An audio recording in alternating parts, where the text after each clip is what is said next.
Hi hello family, मी पूजा lifestyle working blog YouTube चॅनलमध्ये तुमचं पुन्हा एकदा खूप खूप स्वागत आहे तुमचं पुन्हा एकदा माझ्या नवीन व्हिडिओमध्ये। नवीन दिवसाची अशी नवीन सुरुवात होऊन आज तुम्ही म्हणत असाल यांची नवीन सुरुवात हे बाहेर कुठे झाली, तर हो, आपण आज कुठेतरी बाहेर जात आहोत आणि ते पण यात्रेसाठी। तर कुठे जात आहोत ना हे पाहण्यासाठी हा व्हिडिओ तुम्हाला सुरुवातीपासून शेवटपर्यंत नक्की बघावा लागेल। आणि हो, जास्त मोठा झाला तर तुम्हाला माहितीच आहे, आपण आपल्या व्हिडिओचे पार्ट 1 आणि पार्ट 2 टाकत असतो, कारण एडिटिंगला पण खूप सारा प्रॉब्लेम येतो आणि अपलोडिंगला पण। आणि माझ्या मोबाईलमध्ये ना खूप सारा मोठा प्रॉब्लेम आहे, मोठ्या व्हिडिओजला एडिटही लवकर होत नाही आणि ते अपलोडही होत नाही। त्यामुळे मी दोन्ही गोष्टींचा विचार करून पार्ट 1 आणि 2 तुमच्यासोबत टाकत असते, तर व्हिडिओ शेवटपर्यंत नक्की बघा। तर हे आजूबाजूचं सीन पाहून वगैरे तुम्हाला लक्षात येतच असेल, हे जे यात्रा आहे ना, म्हणजे आपण जिथे जात आहोत ना, ते यात्रा आहे ना एकदम डोंगराळ भागामध्ये आहे आणि डोंगरी भागामध्ये खूप उंच असं टेकडीच्या ठिकाणी हे आहे, तुम्हाला लक्षात आलेलंच आहे। तर हो, आपण त्याच ठिकाणी आलेलो आहोत। खूप डोंगराळ भाग आहे, झाडी वगैरे खूप मोठ्या प्रमाणामध्ये आहे। तर इकडे ना शेती वगैरे नाहीये, शेती लांब आहे, फक्त डोंगर वगैरे आहेत आणि खूप मोठे दगड वगैरे आहेत, बघू शकतो तुम्ही। आता पूर्णपणे मी पुढे दाखवणार आहे व्हिडिओ कंटिन्यू। तर बघा कसा वाटतो, खाली कमेंटमध्ये नक्की सांगा। इथे जर तुम्ही यात्रेला आला असेल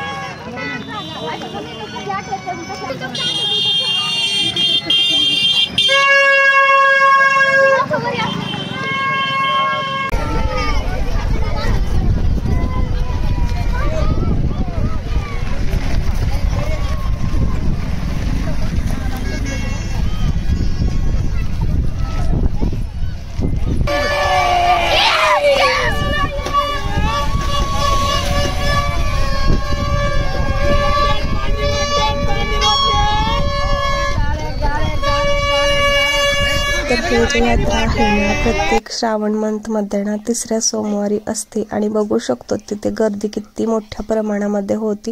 कारण हे गर्दी आणि हे धावपळ असण्याचं कारण, यात्रेमध्ये गर्दी आहे असं काही नव्हतं, वातावरणच तसं झालेलं होतं। पूर्ण पावसाचं वगैरे वातावरण होतं, थंड वातावरण असं होतं आणि पाऊस वगैरे ना येत होता, त्यामुळे ना सगळेजण ना धावून इकडे वापस जात होते आणि काही जण जसं की आमच्यासारखं त्यांना यात्रेत जायची खूपच इच्छा झालेली होती आमच्यासारखं, ते यात्रेकडे पळत होते। आणि ज्यांना पाऊस वगैरे खूप सारं लागतं असं वाटत होतं आणि त्यांची यात्रा झाली ना पूर्ण, म्हणजे दर्शन वगैरे घेऊन वरती जाऊन ते असं वापस जात होते, त्यांची तर काही बघू शकतो कसली धावपळ चालू होती इथे।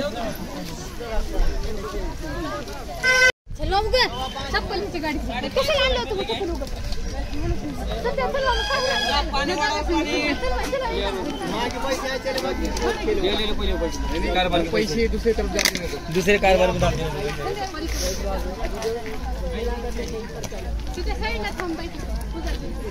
नाही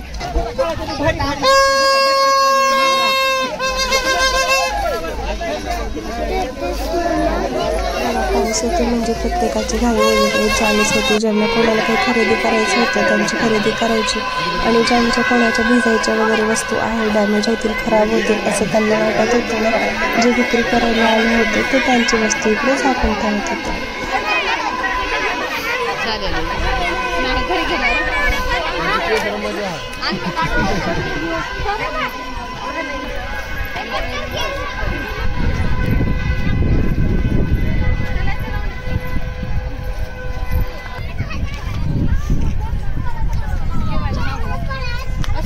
तर वरती जातानाच तर इतका दम लागायला होता ना, अगोदर नॉर्मल रस्ता होता आणि नंतर बघू शकतो किती खालून आम्ही वरतीपर्यंत आलो, नंतर मी तुम्हाला व्हिडिओ दाखवणारच आहे। तर इतका दम लागायला होता ना खूप सारा, आणि वरतून जे आहे ना तुम्ही वातावरण बघू शकतो, हाय गाइस, तर तुम्ही बघू शकता हा नजारा खूप सुंदर दिसत आहे आणि हे चढत आहे मलयाप्पाचा दिसत होता ना, खूप छोटा, आणि दगड जे बघत आहोत मलयाप्पाचा बेट चढत असताना त्यांना येत आहे खूपच दम, त्यामुळे ते खूप सावकाश चढत आहेत आणि वरून देत आहे थेंब साथ, त्यामुळे ते खूप भिजलेले आहेत। अगोदर तुम्ही इथे कोणी असं आला असाल तर मला कमेंटमध्ये नक्की सांगा. श्री मल्लेश्वर देवस्थान असं हे नाव आहे. आणि जर तुम्ही आला असेल तर मला कमेंटमध्ये नक्की सांगा. मलाही खूप दिवसापासून यायचं होतं, पण फायनली आज कुठे मुहूर्त लागला. तर हे बघू शकता, इकडे पायऱ्या नाही आहेत, तर हे तुम्हाला मी वेगळं दगडाच्या पायऱ्या आहेत. तर ते तुम्ही पायऱ्या बघू शकता. तुम्हाला पायऱ्या कशा चालतात की माझा मूड कसा आहे, कशी चालत आहे पायऱ्या आहे, आणि तरी मी इकडे आलेली आहे. यायचं झालं होतं, आलेली पण नव्हती. मेन म्हणजे यात्रा आहे त्यासाठी, आणि सर्वात महत्त्वाचं म्हणजे श्रावण महिना आहे आणि आपल्याला दर्शन पण इथे घ्यायचे होते त्यासाठी पण.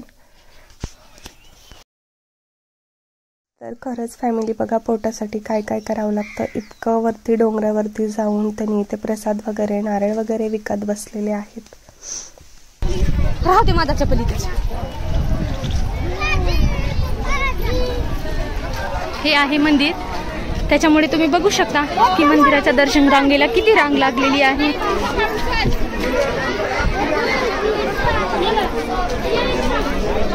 रांग तुम्ही बघू शकता. हे आहे इकडून जाण्यासाठीची वाट.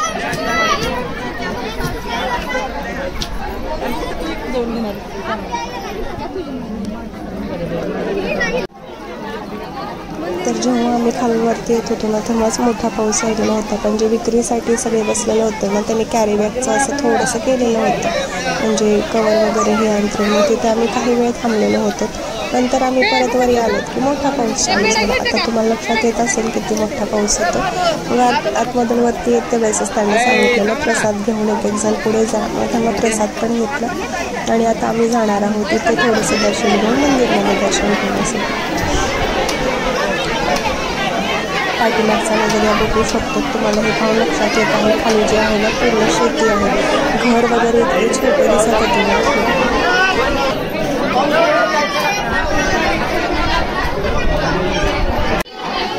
श्री मल्लेश्वर देवस्थान आहे हे बघू शकतो. आतमध्ये त्यांच्याकडे समोरच्या साईडला पालखी आहे, तिकडे पुढे नंदी आहे आणि इकडे होम वगैरे त्याची पूजा वगैरे आज केली जाते. 3रा श्रावण सोमवार दिवशी तिथे यात्रा वगैरे असते खूप मोठ्या प्रमाणामध्ये, आणि पूजा विधी वगैरे हे सगळं खूप मोठ्या प्रमाणामध्ये तिथे जास्त असतं.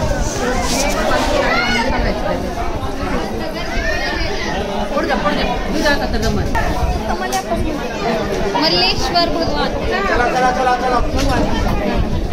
मल्लेश्वर देवस्थान.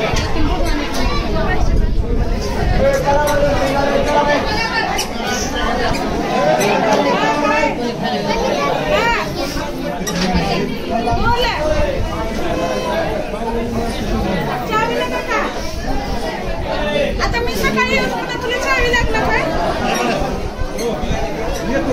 बरं बरं 6 वाजता.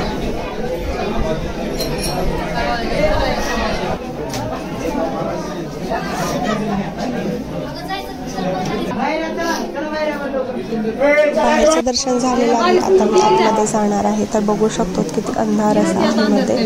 पण टॉर्च वगैरे लावून परत हे केलं आणि तुम्हालाही जास्त इथे पूर्ण आहे एकदम क्लिअरली दाखवण्याचा प्रयत्न केला, म्हणजे तुम्हालाही छान असं दर्शन घेता यावं.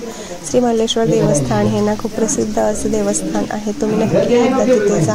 तर मी दर्शन घेतलेलं आहे. तुम्ही सुद्धा तुम्हाला सगळ्यांना सुखी समृद्धी आणि समाधान ठेवा. प्रत्येक देवाला कुठे पण गेलेला मी तुम्हाला सर्वांसाठी सुद्धा तेच मागत असते. तर मीही घेतला आशीर्वाद वगैरे, आणि राज होता तिथे राजला पण आजोबाला वगैरे सांगितलं. खूप सारी काही होती इथे. मोबाईल काढायला होता पण मी टॉर्च लावलेला होता, त्यामुळे थोडंसं मला व्हिडिओज पण घेता आले इथे तुमच्यापर्यंत दर्शन देण्यासाठी.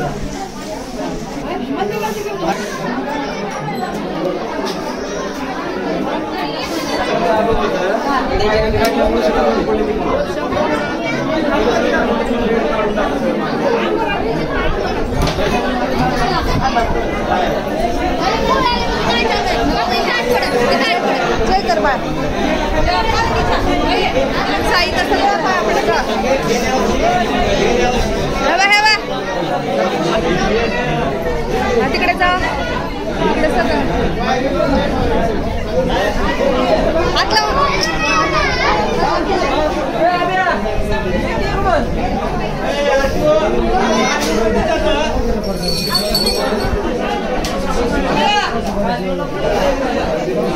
तिथला अंगूर लेवा, तिथला अंगूर लेवा.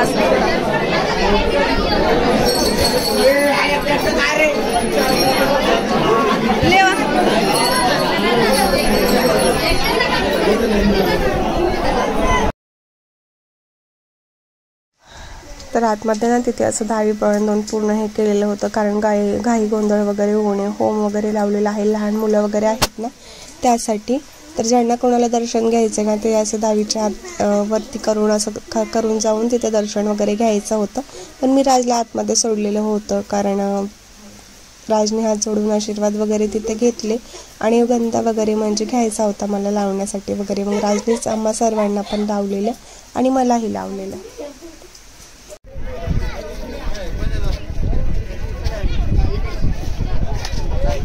उंच टेकडीवरती आणि डोंगराळ भागावरती असं उंच असं हे मंदिर आहे. तर बाहेरच्या बाजूला हे मंदिर असं दिसतं. पूर्ण जे बांधकाम आहे ना दगडी बांधकाम आहे, म्हणजे जे जुने घरं वगैरे तुम्हाला माहितीच आहेत कसे दगडी बांधकाम असतात, त्या पद्धतीने हे पूर्ण तसं बांधलेलं आहे.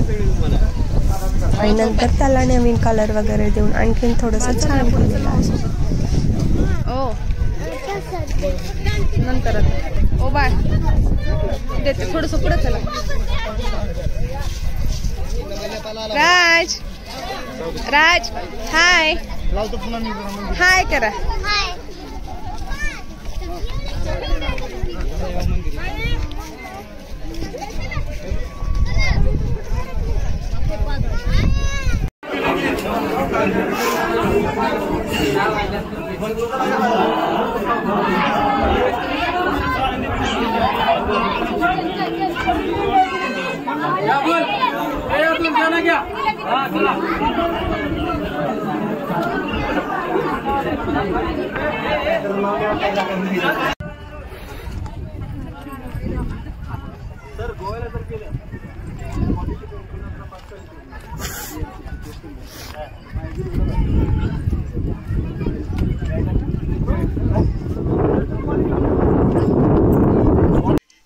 तर अशा पद्धतीने आम्ही पूर्ण सीड्यावरती जाऊन चढून ना ते दर्शन पण घेऊन आलो. 1-2 ठिकाणी पाऊस पण आला, तिथे झाड होतं त्या ठिकाणी थांबलोत आणि नंतर आतमध्ये मंदिरमध्ये गेलो ना तेव्हा थोडंसं जास्तच प्रमाणात पाऊस आला. मग काय येते वेळेस थोडा कमी झाला. परत दर्शन वगैरे घेऊन काही वेळ थांबलोत आणि निघालोत परत आम्ही खाली. तर जेव्हा वरी जात होतो ना तेव्हा थोडंसं त्रास व्हायला होता आणि नेमकं मी कुठून तिकडे गेलेली हे तुम्हाला लक्षात आलंच असेल, हॉस्पिटलमधून. दुपारपर्यंत मी तिथे होती आणि नंतर मग मी दुपारच्या नंतर तिकडे गेली, कारण ते यात्रा जी आहे ना फक्त एकच दिवस होती, म्हणून 1 दिवसासाठीच असल्यामुळे मला लगेच तिकडे जायचं होतं. तर वरती जात्या वेळेस एवढं काही नाही वाटलेलं, पण खाली येत्या वेळेस पूर्ण तेवढ्या पायऱ्या चढून आणि इकडची जी उतरती चढायचं म्हटलं ना खूप त्रास व्हायला लागला खाली उतरते वेळेस. हे सगळं थंड वातावरण आणि माझी तब्येत खराब. आता मला वाटत होतं आता माझंच काही खरं नाही आहे, पण जाऊ दे काही हरकत नाही म्हणलं. तर हे कंदमूळ फक्त यात्रेतच भेटत असतात. कोणी खाल्लं असेल तर कमेंटमध्ये नक्की सांगा.